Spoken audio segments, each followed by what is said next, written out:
Hello students, स्वागत है आपका अपने चैनल गणित स्टूडियो में। प्यारे बच्चों, लास्ट क्लास में हमने एग्जाम्पल नंबर 8 किया एनसीईआरटी का। आज की क्लास में हम एनसीईआरटी का एग्जाम्पल नंबर 9 करेंगे। देखिए, एनसीईआरटी का जो एग्जाम्पल नंबर 9 है क्या कहता है, consider the frequency distribution table which gives the weights of 38 students of a class. आपको किसी क्लास के 38 स्टूडेंट्स का वेट दिया हुआ है और किस तरह से दिया हुआ है। देखिए, जिन स्टूडेंट का वेट 31 to 35 है वो 9 स्टूडेंट्स हैं, जिनका वेट 36 to 40 के बीच में है वो 5 स्टूडेंट्स हैं, जिनका वेट 41 to 45 है ऐसे 14 स्टूडेंट है, और ऐसे ही आपको वेट्स दिया हुआ है 71 to 75 की कैटेगरी है, लास्ट है, और एक ही स्टूडेंट है जिनका वेट 71 to 75 के बीच में है। देखिए, इस क्वेश्चन के फर्स्ट पार्ट में क्या बोला गया है, find the probability that the weight of a student in the class lies in the interval 46 to 50 kg। आपको बताना है कि क्या चांसेस है, क्या प्रोबेबिलिटी है कि किसी एक स्टूडेंट या किसी स्टूडेंट का जो है ना वेट है इस क्लास इंटरवल में लाई करेगा 46 to 50 के बीच में। देखिए, मैंने आपको क्या बताया था, सबसे पहले आप क्वेश्चन में देखो कि टोटल नंबर ऑफ ट्रायल्स क्या है।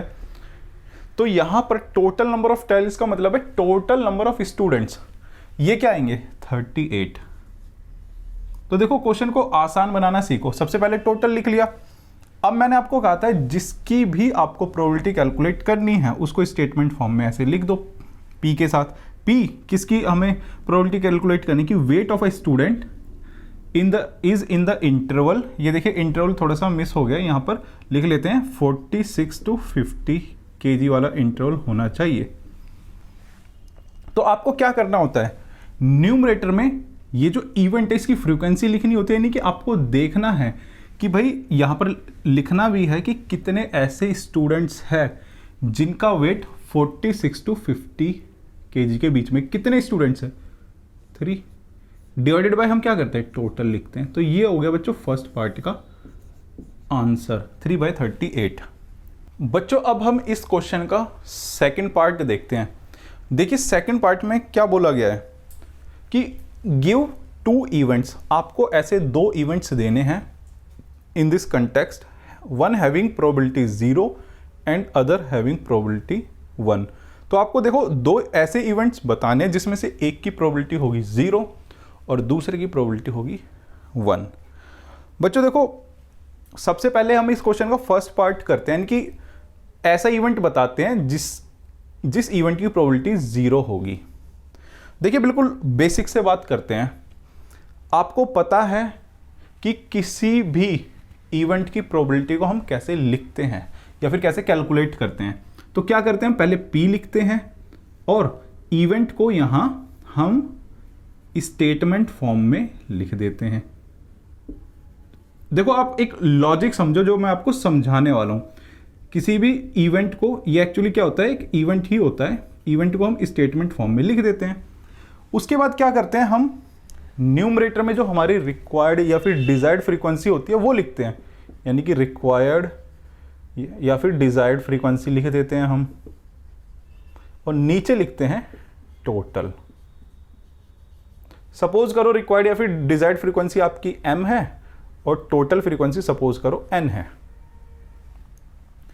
अब देखो, किसी भी इवेंट की प्रोबेबिलिटी 0 कब होगी, सबसे पहले तो हम इस टॉपिक के ऊपर बात करते हैं। देखो, किसी भी इवेंट की प्रोबेबिलिटी 0 कब होगी, क्वेश्चन ये है। लेकिन इस चीज पर जाने से पहले आप ये चीज देखो कि प्रोबेबिलिटी हम कैसे कैलकुलेट करते हैं। हमारे पास फाइनली m/n आ जाता है, और m/n देखो, आपको ये फॉर्मेशन दिख रही होगी कि ये क्या है, ये एक रैशनल नंबर की फॉर्मेशन है जिसमें कि डिनोमिनेटर तो जो है जो नॉट इक्वल्स टू 0 होता है। तो भाई देखो, किसी भी इवेंट की प्रोबेबिलिटी तो ऐसे ही निकलेगी ना m/n की फॉर्म में, भले आप उसको बाद में डेसिमल फॉर्म में कन्वर्ट करो, लेकिन अभी हम m/n की बात कर रहे हैं। और ये 0 कब होगा, क्वेश्चन ये है कि जीरो कब होगा। देखो डिनोमिनेटर तो कभी जीरो होगा ही नहीं, तो इसको जीरो करने के लिए क्या होगा, न्यूमरेटर ही जीरो होगा ना, यानी कि m ही क्या होगा, जीरो होगा। और m क्या होता है हमारा, यानी कि जो हम न्यूमरेटर में लिखते हैं m को, चलो मैं लिख भी देता हूं, जो हमारा न्यूमरेटर होता है ये क्या होता है, रिक्वायर्ड फ्रीक्वेंसी या फिर डिजायर्ड फ्रीक्वेंसी, देखो कितने नामों से जानते हैं, या फिर फेवरेबल ट्रायल्स, यही होता है। ये क्या होना चाहिए, ये होना चाहिए बच्चों जीरो। इसको थोड़ा हाईलाइट कर दो। किसी भी इवेंट की प्रोबेबिलिटी जीरो कब होगी, जब उसकी फ्रीक्वेंसी ही जीरो होगी। और ये स्टेटमेंट कन्वर्सली भी ट्रू है, यानी कि देखो कंफ्यूज होने की कोई जरूरत नहीं है। किसी भी इवेंट की, अगर मैं किसी भी इवेंट की सपोज करो प्रोबेबिलिटी अगर जीरो लिखूं, तो इसका मतलब ये तो तय है कि इस केस में न्यूमरेटर या फिर डिजायर्ड फ्रीक्वेंसी आपकी जीरो ही होगी। क्या होगी, जीरो। या फिर इसका उल्टा भी ट्रू है कि अगर डिजायर्ड फ्रीक्वेंसी आपकी जीरो है तो उस इवेंट की प्रोबेबिलिटी भी जीरो ही होगी। तो देखिए मेरे हिसाब से आपको समझ आ गया होगा कि फाइनली हमारे पास क्या चीज आई है कि किसी भी इवेंट की प्रोबेबिलिटी जीरो कब होगी, जब उसकी फ्रीक्वेंसी ही जीरो होगी। अब आप सोच रहे होंगे कि भाई यहां पर जीरो तो कहीं पर दी ही नहीं हुई, तो हम कैसे जीरो लेकर आएंगे। तो बच्चों देखो यहां पर जो आपके पास जो डाटा है ना, वो देखिए कहां से शुरू हो रहा है, 31, और कहां पर खत्म हो रहा है 75 पर। यानी जो आपके पास जो वेट दिया हुआ है ना 31 to 35, 36 to 40, और ऐसे करते करते 71 to 75 तक दिया हुआ है, इस इंटरवल तक का वेट। तो आप क्या करो, आपको चाहिए कोई ऐसा इवेंट जिसकी प्रोबेबिलिटी हो जीरो। तो आप क्या करो, जीरो को ढूंढो। कैसे ढूंढोगे अब जीरो को, आप है ना अगर इस डाटा के बीच में रहोगे, यानी कि 31 से लेकर 75 के बीच में, तो आपको देखो कोई ना कोई फ्रीक्वेंसी मिलती ही रहेगी, 9, 5, 14, 3, 1, 2, 2, 1, 0। आप क्या काम करो, या तो इसके इस तरफ आओ, यानी कि 31 से पहले आओ, या तो फिर आप 75 के बाद जाओ, यानी कि 75 के बाद के वेट की बात करो। अब मैं आपको ये चीज़ लिखकर समझाता हूँ। अगर मैं एक ऐसा इवेंट लूँ, सपोज करो E1, कि भाई weight of a student is 30 kg, कि भाई स्टूडेंट का वेट क्या है 30 kg। तो अब देखो प्रोबेबिलिटी ऑफ E1 कैसे कैलकुलेट करोगे आप न्यूमरेटर में क्या लिखोगे, इसकी फ्रीक्वेंसी लिखोगे, यानी कि कितने ऐसे स्टूडेंट्स हैं जिनका वेट 30 kg है। तो भाई एक भी स्टूडेंट नहीं है जिनका वेट 30 kg है, क्योंकि आपके पास डाटा ही नहीं है। तो क्या हो जाएगा, required frequency 0 divided by total, total क्या है 38। आप सोच रहे हो क्या एक ही इवेंट हो सकता है, बच्चों बहुत सारे इवेंट्स हो सकते हैं, हम सोच भी नहीं सकते। आपको क्या है एक ही इवेंट देना था, मैं आपको और 2-3 एग्जांपल्स दे देता हूं। तो आपको सिंपली क्या करना, माइंड में फोकस रखना है कि ऐसे स्टेटमेंट, ऐसे इवेंट की बात करनी है जिसकी फ्रीक्वेंसी दे ही ना रखी हो। सिंपली किसकी फ्रीक्वेंसी नहीं दे रखी कि भाई weight of a student 30 kg हो, ठीक है। तो एक और इवेंट मैं आपको समझाने के लिए लिख देता हूं कि वेट ऑफ अ स्टूडेंट, देखो आपको कहीं पर भी ऐसी एक्सप्लेनेशन नहीं मिलेगी। Weight of a student is, मैं लिख देता हूं 75 के बाद 76 kg।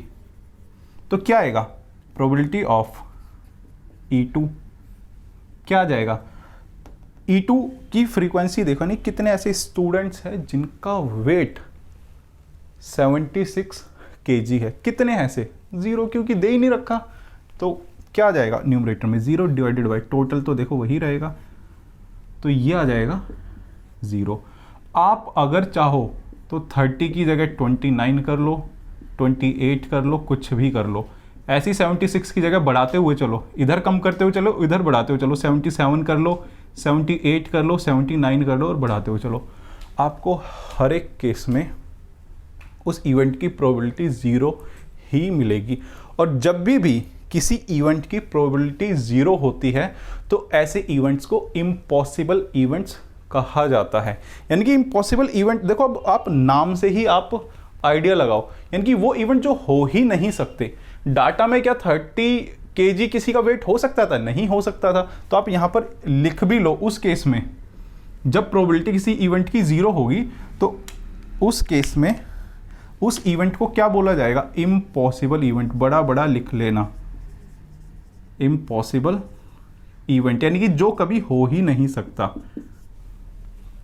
अब आप सोचो कि डाटा आपको दिया हुआ है कि भाई उन स्टूडेंट तक का जिनका वेट 75 kg है, तो क्या आप बता सकते हो कि कितने ऐसे स्टूडेंट हैं जिनका वेट 78 kg है, 79 kg है, 100 kg? नहीं बता सकते भाई, डाटा ही नहीं है हमारे पास। ये तो इम्पॉसिबल हो गया ना पता लगाना। तो देखो अभी हुआ है क्वेश्चन का ये फर्स्ट पार्ट, इस सेकंड पार्ट का अभी हमने एक ही पार्ट किया है, सब पार्ट। अब हम ऐसे इवेंट्स की बात करेंगे जिनकी प्रोबेबिलिटी होगी 1।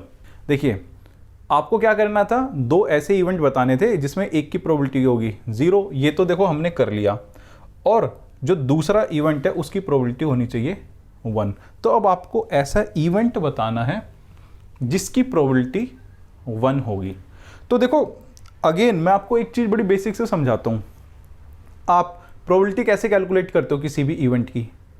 P लिखते हो, उसके बाद क्या करते हो, उस इवेंट को लिख देते हो यहाँ पर स्टेटमेंट फॉर्म में। यहाँ पर क्या आता है? इवेंट आता है स्टेटमेंट फॉर्म में। और फिर क्या करते हो आप, न्यूमरेटर में आप रिक्वायर्ड या फिर डिजायर्ड फ्रीक्वेंसी लिख देते हो, सपोज करो m। और डिनोमिनेटर में क्या करते हो, टोटल लिख देते हो, सपोज करो n। तो ये m है, ये रिक्वायर्ड फ्रीक्वेंसी होती है आपकी, और ये n क्या होती है? टोटल। ठीक है, यहां पर क्या करना है आपको, कोई एक ऐसा इवेंट बताना है जिसकी प्रोबेबिलिटी होगी 1। अब देखो जो m/n है ना, एक फ्रैक्शन की फॉर्म है। क्या है? फ्रैक्शन की फॉर्म। यहां पर इस फ्रैक्शन की वैल्यू, जो भी आप प्रोबेबिलिटी कैलकुलेट कर रहे हो, इसकी देखो वैल्यू 1 कब होगी? जब m और n बराबर हो जाएंगे। यानी कि जब आपकी रिक्वायर्ड फ्रीक्वेंसी है ना, जो आप, या फिर आप कह लो डिजायर्ड फ्रीक्वेंसी, या फिर आप कह लो फेवरेबल ट्रायल्स, क्या? फेवरेबल ट्रायल्स, ये क्या हो जाएंगे? टोटल ट्रायल्स के इक्वल, टोटल ट्रायल्स के इक्वल। यानी कि जब आपकी डिजायर्ड ही टोटल बन जाएगी, उस केस में आपके इवेंट की प्रोबेबिलिटी हो जाएगी 1। देखो यहां पर एक सिंपल सी मैं आपको देखो बात बता देता हूं कि आपको एक ऐसा इवेंट सोचना होगा जो पूरे के पूरे डाटा को कवर करे, यानी कि जिसमें पूरे के पूरे हमारे पास जो ये क्वेश्चन दिया हुआ है, इसमें जो डाटा दिया हुआ है, ये पूरा का पूरा डाटा कवर हो जाए, उसका भी टोटल वही आए इवेंट का जो कि हमारे पास ये टोटल दिया हुआ है। देखिए अब आपके माइंड में क्वेश्चन उठेगा कि भाई हमारे पास तो कोई सी भी ऐसी फ्रीक्वेंसी नहीं है जो कि 38 हो, क्योंकि क्वेश्चन के अकॉर्डिंग क्या करना पड़ेगा, हमारा रिक्वायर्ड और टोटल दोनों सेम होने चाहिए, यानी कि ऊपर नीचे सेम आएगा तो 1 आ जाएगा। तो अब आपके माइंड में क्वेश्चन उठेगा कि 38 तो कहीं दिया ही नहीं हुआ। तो बच्चों ऐसा कुछ सोचो ना कि जिसमें हमारे पास ये सारे के सारे स्टूडेंट्स कवर हो जाए, 38 के 38 स्टूडेंट। देखो मैं आपको बताता हूँ कैसे। अगर मैं इवेंट कंसीडर करूँ, सपोज करो E1 कि weight of a student is more than 30 kg। अब बच्चों ये जो मैंने इवेंट लिखा है यहां पर E1, अगर आप इसकी फ्रीक्वेंसी देखोगे, यानी कि कितने ऐसे स्टूडेंट हैं जिनका वेट 30 kg से ज़्यादा है, तो बच्चों सारे ही ऐसे स्टूडेंट हैं जिनका वेट 30 kg से ज़्यादा। देखो 31 to 35 30 से ज़्यादा है। ये सारे स्टूडेंट्स ऐसे हैं जिनका वेट 30 से ज़्यादा है। तो अगर मैं इसकी फ्रीक्वेंसी की बात करूं तो ये क्या आ जाएगा, यानी कि नंबर ऑफ स्टूडेंट्स, यानी कि ऐसे कितने स्टूडेंट्स हैं whose weight is more than 30 kg, जिनका वेट 30 kg से ज़्यादा है। तो ये सारे के सारे आ जाएंगे, यानी कि 9 + 5 + 14 + 3 + 1 + 2 + 2 + 1 + 1, और ये आपको क्या दिया हुआ 38। तो आपके पास यहाँ पर प्रोबेबिलिटी ऑफ इवेंट यानी कि E1 वो क्या हो जाएगी, ऊपर क्या लिखते हो आप, फेवरेबल 38, और नीचे क्या लिखते हो, टोटल नंबर ऑफ स्टूडेंट्स भी 38 है, इनको क्रॉस करोगे तो 1। अब आप सोच रहे होगे कि क्या एक ही ऐसा इवेंट होगा, नहीं, बहुत सारे हो सकते हैं। अगर आप चाहो तो और भी सोच सकते हो। मैं आपको एग्जांपल के लिए लिखवा देता हूँ। सपोज करो यहाँ पर E2 लिख देते हैं अब, क्योंकि E1 हमने यूज़ कर लिया है। E2 अगर मैं एक इवेंट की बात करूँ कि भाई वेट ऑफ अ स्टूडेंट, क्या कि वेट ऑफ अ स्टूडेंट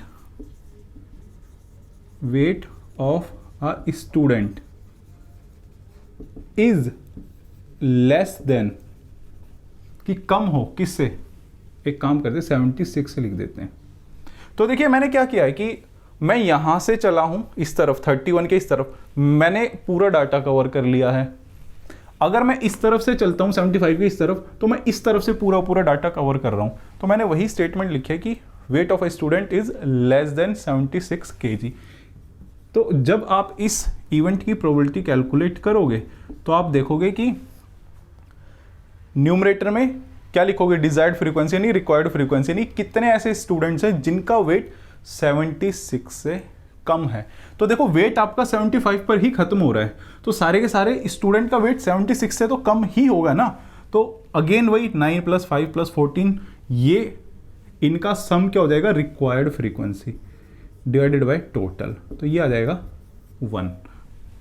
तो ऐसे ही आप देखो यहां पर ये लिखा है आपने 30 ना, और यहां पर लिखा है 76। तो आप यहां पर 30 की जगह लिख सकते हो। मैं आपको देखो और भी एग्जांपल दे रहा हूं, 29 कम कर सकते हो, 29 के बाद 28, 27, यानी कि जिन स्टूडेंट्स का वेट 29 से ज़्यादा है सारे स्टूडेंट है, जिन स्टूडेंट का वेट 28 से ज़्यादा वो भी यही सारे के सारे स्टूडेंट्स आएंगे। ऐसे ही जिन स्टूडेंट का वेट 76 यहाँ पर मैंने लिखा है ना, इसको और देखो और भी बहुत सारे मैं आपको एग्जाम्पल दिखा रहा हूँ कि जिनका वेट लेस देन 76 लिखा है ना, 77 कर दो, 78 कर दो, 79 कर दो, इन सब केसेस में आपके पास जो इवेंट बनेगा उसकी प्रोबेबिलिटी 1 ही आने वाली है। बच्चों आपको ये सारी की सारी चीज़ें अच्छे से उम्मीद करता हूँ समझ में आई होगी।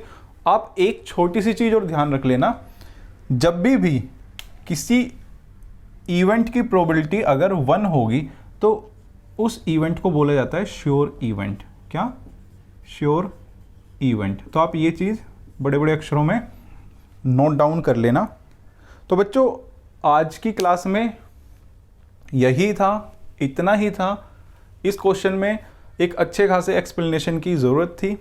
तो बच्चों आज की क्लास को हम यहीं फिनिश करते हैं, मिलेंगे नेक्स्ट क्लास में कुछ और नए कंटेंट और नए टॉपिक के साथ। तो बच्चों बने रहिए हमारे साथ। नमस्कार, जय हिंद।